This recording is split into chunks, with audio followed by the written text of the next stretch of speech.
네, 여러분 반갑습니다. 첫 번째 시간으로 커널의 변경 사항에 대해서 간단하게 짧은 시간 동안 리뷰를 하도록 하겠습니다. 사실 저에게 주어진 시간이 25분밖에 안 되거든요. 근데 25분 안에 커널의 1.19 버전 2.4 버전까지의 체인지 변경 사항을 말씀드리는 건 굉장히 어려운 내용이라서 흥미로운 주제를 5개 정도 선정했고요. 관련된 내용에 대해서 자세하게 설명을 최대한 드리도록 하겠습니다. 저에 대해서 간단하게 소개를 드리면요. 저는 리눅스 시스템 소프트웨어 개발자이고요. 거의 한 12년 정도 개발을 한 것 같아요. 유튜브나 블로그에 가시면 여러 확인할 수가 있습니다. 시간이 너무 짧기 때문에 바로 소리가 작아요. 작아요? 네. 소리 작아요? 네, 마이크 좀 가까이. 네. 시간이 별로 없기 때문에 바로 메인 토픽 커널 체인지 변경 사항에 대해서 말씀을 드리도록 하겠습니다. 가장 먼저 소개드릴 만한 변경 사항은요, 아크라는 내용인데 지금 리눅스 커널에 적용이 되고 있는 CPU 아키텍처가 있거든요. 그 대표적인 CPU 아키텍처가 리스크5이고요. 그리고 이번에 작년 5.19 버전에 새롭게 반영이 된 CPU 아키텍처가 있는데 아크라는 아키텍처 관련된 코드가 들어왔습니다. 여러분들 아시겠지만 리눅스 커널의 소스 트리를 보시면은 그 아크라는 디렉토리가 있잖아요. 아크 밑에 새로운 폴더가 생겼어요. 근데 그 아크가 뭐냐면 중국의 룬순이라는 그 CPU 아키텍처 업체가 새로 설립했거든요. 그 관련된 아키텍처 이름을 아크라고 부릅니다. 근데 제가 이 관련된 커밋에 대해서 간단하게 리뷰했는데요. 이게 리눅스 커널을 처음 배우시는 분들이 리눅스 커널의 소스 트리를 보시면 아시겠지만 너무 당연한 얘기지만 어떤 RTO이든 소프트웨어이든 간에 다 CPU 위에서 구현이 되고 구동하거든요. 그렇기 때문에 이 관련된 커밋을 여러분들이 확인하시게 되면은 CPU 아키텍처와 리눅스 커널과의 인터페이싱 되는 루틴이 어떤 루틴이다라는 사실을 여러분들이 확인을 하실 수가 있습니다. 관련된 커밋 정도는 이와 같습니다. 그리고 리스크5와 관련된 새로운 피처들이 굉장히 많이 반영이 됐어요. 1년 동안에. 그래서 여러분들 그 K-덤프라는 기능을 아마 아실 것 같은데요. 그 리눅스 커널, 메인라인 커널에서 제공하고 있는 그 크래시 덤프 기능이죠. 관련된 피처가 굉장히 많이 들어가거든요. 그래서 지금 여기 소개해드리는 KEXE5 패닉, 그리고 애드 아크, 크래시, 세이브, VM4 서포트 이런 펌이 들어왔는데 특히 아크를 포함해서 리스크5 관련된 커밋은요, 대부분 중국 개발자분들이 많이 컨트리뷰션을 하고 있습니다. 근데 흥미로운 사실은 중국 개발자분들이 오픈소스 커뮤니티에서 컨트리뷰션을 하면은 맹비난을 하더라고요. ARM 개발자분들이 이거 지금 짝퉁 아키텍처다, 깁스를 베낀 거다, 그런 얘기를 굉장히 많이 하고 있는데, 아무튼 중국에 있는 시스템 개발자분들이 ARM보다는 리스크5 그리고 아크 관련돼서 굉장히 많이 작업을 하고 있고요. 이를 중심으로 컨트리뷰션을 굉장히 많이 하고 있는 것 같습니다. 리스크5에 대해서 좀 더 말씀을 드리면 리스크5는 이제 사실 ARM사에서는 ARM사에서 오신 분들 오시는지 모르겠는데 사실 리스크5 때문에 암사의 매출이 굉장히 떨어졌다는 이야기가 드립니다. 그래서 지금 그 암 아키텍처 중에서도 하이 프로파일 제품군 있잖아요. 그 제품군까지도 네, 리스크5와 관련된 그런 여러 가지 기능으로 인해서 위협을 받고 있다고 그런 얘기가 들리는데 리스크5 관련된 그런 내용들은 앞으로는 기본적으로 알고 있어야 될 만한 그런 내용들입니다. 이번에는 이제 또 다른 커널 커밋에 대해서 취임적인 말씀을 드릴 텐데요. 제가 이 내용에 대해서는 사실 굉장히 좀 재미있게 리뷰를 한 내용이고, 그리고 이 모임에 오신 분들 중에서 특히 메모리 매니지먼트라는 내용을 관련돼서 관심이 있는 분이나 혹은 관련된 그 문제에 대해서 혹시라도 조금이라도 얻어가시면 좋겠다는 생각이 들어서 조금 자세하게 설명을 드리겠습니다. 이 전체 커밋의 이론은 뭐 프로액티브 리크레인의 메모리 컨트롤 부분인데, 배경 지식의 백그라운드에 대해서 먼저 말씀을 드리겠습니다. 일단은 지금 제가 보여드리고 있는 그림은요, 이제 페이지 리크레인과 관련된 전체 실행 흐름입니다. 여러분들 그 페이지 리크레인에 대해서 얘기 많이 들어보셨죠? 헌업에 계신 분들은 아마 메모리 릭 이슈는 꼭 한 번 정도는 겪어보셨을 거예요. 근데 그 시스템의 룰리 페이지 프레임이 부족하게 되면은 여기 정해놓은 스레시홀드가 있거든요. 스레시홀드가 워터마크 하이, 워터마크 로우, 워터마크 윈이 있는데 워터마크 로우 밑으로 룰리 페이지의 프레임 개수가 떨어지게 되면은 K-swap B라는 커널 스레드가 깨어나서 물리 페이지 회수를 시작하게 된다. 이 단계를 보시면요, 어싱크로너스 페이지 리크레인이라고 해요. 그러니까 그 페이지를 오로케이션을 받으려는 프로세스는 뭐 사실 이제 페이지를 할당을 받는데, 근데 K-swap D가 병렬로 백그라운드로 페이지 회수를 이제 수행을 하는 그런 구조죠. 근데 여기 보시는 바와 같이 K-swap D라는 프로세스가 페이지 회수를 계속 수행을 해도 이제 계속 이 메모리 릭 현상이 있게 되면은 이제 물리 페이지 양이 계속 떨어지게 되죠. 그렇게 되면은 그러니까 이 K-swap D가 아니라 물리 메모리 페이지를 할당하려고 하는 프로세스가 페이지 리크레임의 동작에 관여하게 됩니다. 이런 동작을 다이렉트 페이지 리크레임이라고 해요.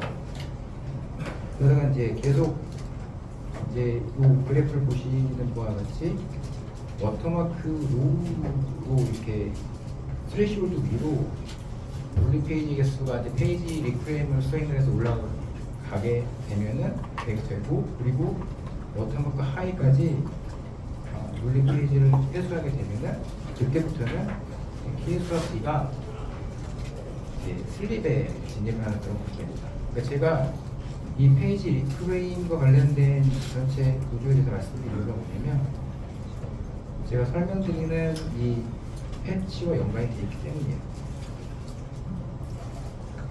두 번째 중요한 내용은요, 페이지 리크레인과 관련된 자료 구조인데요. 여러분들 다 아시겠지만 링스 커널에는 5개의 LRU 리스트가 있습니다. 첫 번째가 액티브 페이지 캐시이고요. 두 번째는 인액티브 페이지 캐시. 세 번째는 액티브 어나이너스 페이지, 그리고 인액티브 어나이너스 페이지인데요.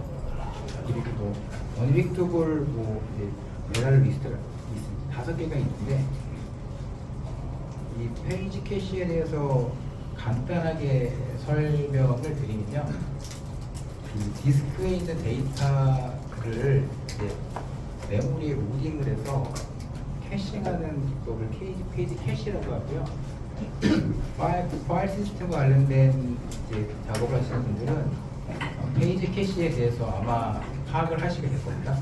근데 그 처음에 페이지 캐시로 어떤 페이지가 할당이 되게 되면 여기 보시는 것 같이 인액티브 리스트 있죠. 여기 보시면 MRU라는 요 비트로 해당 페이지가 위치를 하게 됩니다. 근데 여기 보시는 바와 같이 그 페이지 캐시 같은 경우는 디스크에 있는 데이터를 DDR에 로딩을 해서 그러니까 디스크에 있는 그 어떻게 보면은 디스크에 접근하게 되면은 속도가 굉장히 오래 걸리잖아요. 그렇기 때문에 이 내부에서 해당 페이지 캐시에 대한 레퍼런스가 있는지를 주기적으로 체크를 합니다. 그래서 해당 페이지 캐시가 레퍼런스가 되지 않으면 계속 오른쪽으로 이동을 해요. 오른쪽 이동하다가 LRU라고 되어 있는 부분이 보이죠? 여기에서 결국에 어떤 기간 동안 레퍼런스가 되지 않으면 이제 해당 페이지는 쫓겨나게 됩니다. 디스크로. 이런 구조입니다. 그리고 어나이너스 페이지 같은 경우는 유저 스페이스에서 뭐 스택을 할당한다거나 하는 경우에는 대부분 어나이너스 페이지로 이제 커널 레벨을 관리를 하게 되는데요. 마찬가지 구조로 처음에 어나이너스 페이지가 생성이 되게 되면 여기 보시는 바와 같이 인액티브 리스트 이쪽 보이는 MR 리스트 있죠? 이걸로 페이지 프레임이 위치를 하게 됩니다. 근데 마찬가지로 원하이너스 페이지 같은 경우도 레퍼런스가 되지 않으면 계속 오른쪽으로 밀려납니다. 그래서 이쪽에 LRU에 보이는 이 부분까지 이동을 하다가 레퍼런스가 되지 않으면 그러면 또다시 쫓겨나게 되는 것이죠. 그러니까 이게 굉장히 메모리 매니지먼트와 관련된 그 연구를 하시는 연구실을 내서 굉장히 많이 연구를 하고 있는 분야이기도 하고요. 그래서 이와 같은 구조로 페이지 리프레임이 이제 수행을 하게 됩니다. 근데 메모리 릭이 유발이 돼서 페이지 리프레임을 아무리 수행을 해도요, 계속 메모리 릭으로 인해서 무빙 페이지 개수가 줄어들게 되면 결국에는 OM 킬러가 이제 실행되게 되거든요. 그렇게 되면은 결국에는 이제 여러분 다 아시겠지만 강제로 막 커널 패닉을 유발을 해서 덤프를 떠서 디버깅을 하는 그런 구조로 그런 방식으로 디버깅을 합니다. 제가 장하게 설명드린 이유는 지금 설명드리는 패치와 관련된 백그라운드 그 내용에 대해서 여러분들 이해를 돕기 위해서 좀 백그라운드에서 설명을 드렸는데요. 이번에 조용된 패치를 보시려면 이 내용입니다. 이렇게 에코 그리고 이제 리크레임을 하려는 그 메모리의 그 양 있죠. 1기가로 되어 있는데 1기가의 만큼 메모리 양은 이렇게 메모리 리크레임이라는 노드에다가 지정하게 되면은 유저 스페이스에서 바로 페이지 리크레임이 유발이 되게 됩니다. 그래서 관련된 소스 코드를 이제 간단하게 소개해 드리면 지금 다이렉트 페이지 리크레임 동작할 때 그때 호출이 되는 커널 API들이 이렇게 보이고요.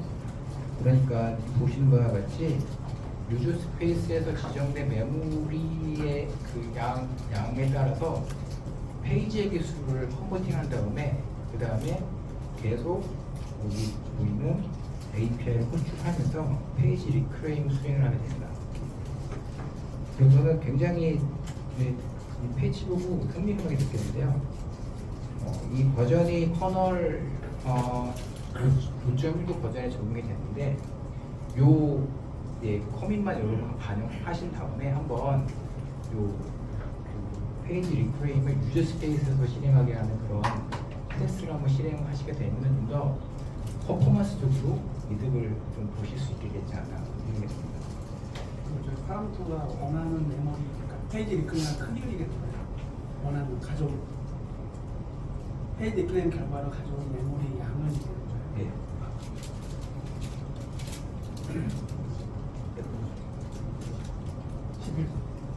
네, 이번에 소개해드릴 내용은 런타임 베리피케이션 시스템이라는 주제로 또 말씀을 드리겠습니다.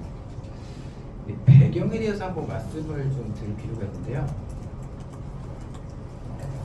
오신 분들은 아시겠지만 펑셔널 세이프티 관점으로 리눅스 커널은 굉장히 펑셔널 세이프티에 관련된 스펙을 맞추지 못한다는 얘기가 굉장히 많이 나요. 그런 이야기가 있어 왔어요. 왜 그러냐면 리눅스 커널은 마이크로 커널이 아니라 모노리 커널이기 때문이죠. 사실 요 자세한 내용에 대해서 설명드리지 않겠습니다. 근데 리눅스 커널이나 리눅스 오픈소스 진영에서 사용이 되고 있는 여러 유틸리티 코드를 좀 더 세이프티 애플리케이션으로 어떻게 하면 진행할 수 있을까에 대한 여러 가지 고민이 있었는데 관련된 단체가 엘리사라는 단체입니다. 지금 여러 전장업체 그리고 웨드과 같은 기존의 리눅스 커널의 배포판 중에 굉장히 막강한 업체죠. 그리고 보잉과 같은 그런 항공업체들로 이루어진 단체인데요. 근데 이제 여러 가지 스펙이 지금 만들어지고 있는데 그 핵심이 무엇이냐면 리눅스 커널을 잘 어떻게 하면 활용해서 퍼스널 세이프티 인증과 관련된 내용을 한번 받아서 관련된 그 제품에 한번 적용해보자라는 얘기를 많이 나왔어요. 네, 이런 흐름에서 나오는 피처가 무엇이냐면 런타임 베리피케이션이고요. 레드햇에 있는 개발자분이 커널 5.19에 제안한 버전입니다. 근데 여러분이 이후에 런타임 베리피케이션 관련된 커밋을 보시면 아시겠지만 굉장히 기본적인 내용만 업데이트가 됐어요. 아마도 이 개발자가 기본적인 커밋만 컨트리뷰션을 하고요. 그리고 확장한 코드는 다른 오픈소스, 레드햇에서 개발하고 있는 kit에서 올릴 예정인 걸로 보입니다. 지금 설명드린 내용이 무엇이냐면 이 링크에서 런타임 베리피케이션과 관련된 그런 내용을 좀 요약한 내용이고요. 사실 굉장히 런타임 베리피케이션이 대단한 기능으로 묘사를 해놨는데 내부의 코드를 보면은 사실 그렇게 복잡한 구조는 아닙니다. 대단한 기능을 보이지 않는데요. 그냥 그 프로세스의 스테이트 머신으로 모델링을 하고요. 그리고 이를 그 Ftrace 프레임워크에다가 훅을 건 다음에 그 다음에 원하는 스테이트 머신에 따라서 프로세스 스테이트가 변경되지 않으면 패닉을 유발한다거나 하는 방식으로 설계한 새로운 피처입니다. 네, 그래서 런타임 베리피케이션 관련된 기능은 RV는 런타임 베리피케이션이고요. RV는 모니터, 기능수 커널 트레이싱, 모니터 인스턴스, 레퍼런스 모델 이런 게 있는데 첫 번째로 여러분께 말씀드릴 부분이 무엇이냐면 모델입니다. 그러니까 리눅스 커널의 프로세스, 리눅스 커널에서 실행되고 있는 프로세스에 그 스테이트 머신 있죠. 프로세스가 타스크 언인터럽트 상태에서 어떤 상태로 바뀌는 그런 그 스테이트 머신을 정의를 했고요. 그 스테이트 머신을 정의를 한 그 이제 파일을 다 이제 DOT라는 확장자로 이제 정의를 선언하고 그 다음에 DOT 2C라는 유틸리티를 활용하게 되면은 리눅스 커널에서 모듈 타입으로 설치할 수 있는 타입으로 그러니까 커널 모듈이 컴파일이 됩니다. 그러면 이제 해당 여기 보이는 덕시 유틸리티를 통해서 모듈을 만들게 되고 그 해당 모듈 설치를 하게 되면은 여기 보이는 코드가 실행이 되는데요. 왜 가운데 보이는 프리엠트 이네이블 스캐드 워킹 프리엠트 디세이블이 무엇이냐면 지금 리눅스 커널에서 Ftrace 서비스 시스템을 제공하고 있는 Ftrace 이벤트입니다. 그러니까 이 이벤트가 Ftrace를 키게 되면 이제 이 관련 이벤트를 키게 되면은 오른쪽에 있는 함수 있죠. 핸들 프리엠트 이네이블, 핸드 스캐드 웨이팅, 핸들 프리엠트 디세이블 함수로 후킹이 돼서 호출이 된다라고 보시면 되고요. 그리고 이 함수에서 정해진 스테이트 머신에 따라서 프로세스 스테이트가 바뀌지가 않으면 스택 트레이스 폴스택을 출력한다거나 혹은 커널 패닉을 유발하는 방식으로 구성이 되어 있습니다. 그렇기 때문에 제가 이 기능에 대해서 한번 라즈베리파이 코팅을 해서 한번 그 일부러 프로세스 스테이트를 이상하게 꼬이도록 테스트를 해봤는데요. 실제로 이렇게 커널 로그로 아니면 F트레이스 로그로 관련된 로그가 출력이 됩니다. 그래서 그 내부 정보에 따르면 레드햇이라는 업체에서는 런타임 베리피케이션의 기능을 활용해서 리눅스 커널의 특정 기능에 대한 인증을 받겠다라는 그런 뉴스를 들었습니다. 관련된 내용은 이 링크에서 여러분들이 확인할 수 있습니다. 이번에는 이제 세큐리티에 관련된 내용인데요. 지금 시간이 별로 남지 않았기 때문에 간단하게 내용에 대해서 설명을 드리겠습니다. 사실 리눅스 커널 레이어뿐만이 아니라 여러 소프트웨어 스택을 통해서 해커분들이 많이 해킹을 하시죠. 그 중에 제가 해커 DB라고 말씀드린 건 무엇이냐면 해커들이 그러더라고요. 절대 자기를 자극하지 말라고요. 그래서 세큐리티를 하시는 분들은 굉장히 커밋을 공손하게 전다고 합니다. 방어할 수 있다 이런 식으로.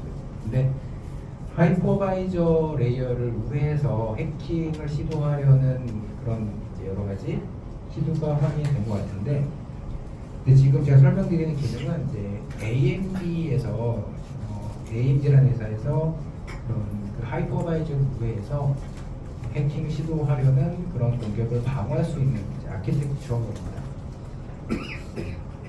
이 부분은 제가 또 다음 분이나 아키텍처에서 나온 다이어그램인데 넘어가도록 하겠습니다. 시간이 부족해서요. 이 내용이 무엇이냐면 그러니까 그 프리비ዥ를 레벨 간식으로 보게 되면은 ARM 아키텍처이든 AMD 아키텍처이든 인텔이든 간에 하이퍼바이저 내부에 돌고 있는 게스트 OS의 리소스를 접근을 할 수가 있어요. 프리비ዥ 레벨이 높거든요. 그렇기 때문에 게스트 OS가 바라보고 있는 MMU 페이지 테이블을 적절히 조작을 하게 되면 게스트 OS에서 바라보고 있는 물리 주소에 있는 컨텐츠를 다 탈취할 수가 있습니다. 그렇기 때문에 이런 이제 어찌 보면 취약점이라고 볼 수도 있는지 모르겠는데 AMD에서는 그 하이퍼바이저에서 게스트 OS가 돌고 있는 커널이 만약에 하이퍼바이저에서 게스트 OS의 MMU 변환 트랜스레 테이블을 만약에 수정을 하게 되면은 폴트를 유발을 시켜서 게스트 OS가 인지하게 하는 방식으로 세큐리티적인 어찌 보면은 보안성을 강화하려는 그런 피처가 이제 추가가 된 거고요. 그리고 그 보통 게스트 OS에서 하이퍼바이저로 어떤 그 서비스 요청을 할 때 트랩이 유발이 되게 되면 익셉션 핸들러에서 하이퍼바이저 입장을 봤을 때 게스트 OS 레지스터를 볼 수 있거든요. 그런데 이 피처에서는 레지스터를 볼 수 없게 이렇게 아키텍처적으로 새로운 피처를 적용한 것입니다. 네, 그래서 지금 리눅스 마무리 해주셔야. 그런 기능이 새롭게 추가가 됐고요. 마지막으로 제가 제일 준비를 열심히 한 부분인데 딱 2장만 설명하겠습니다. 여러분들이 지금 보고 계시는 로그가 무엇이냐면요, 앞으로 보게 되실 로그일 수도 있어요. 지금 러스트라는 모듈에서 커널 패닉이 났을 때 커널 로그거든요. 네, 여기 보시는 거와 같이 이런 심볼이 보입니다. 그래서 러스트와 관련된 여러 가지 기능을 좀 아실 필요가 있는데요. 지금 다 넘어가고 아쉽다. 이 문서는 여러분 이렇게 보시면 아실 수 있을 건데요. 간단히 말씀을 드리면 크레이트라는 게 있어요. 크레이트라는 게 보시면 리눅스 커널의 소스 코드를 러스트라는 랭귀지를 통해서 접근할 수 있게 하는 인터페이스인데 코어 크리에이트는 리눅스 커널과 인디펜던트하게 러스트라 랭귀지를 프로그램할 수 있는 그런 레이어였고요. 올로 크리에이터 같은 경우는 러스트라 랭귀지의 강점을 사용해서 꼭 레퍼런스 되지 않은 레퍼런스가 이제 포인터에 관련 레퍼런스 관리를 하는 그런 레이어로 보시면 되고요. 마지막으로 커널 크리에이트는 커널에서 제공하고 있는 API를 러스트라는 랭귀지를 통해서 접근할 수 있게 하는 그런 인터페이스입니다. 제가 가장 준비를 열심히 했는데 너무 아쉽고요. 하여튼 제가 문서는 잘 올려놨으니까 한번 잘 리뷰하시면 좋을 것 같습니다. 여기까지 커널 변경 사항에 대해서 이상 정리하도록 하겠습니다.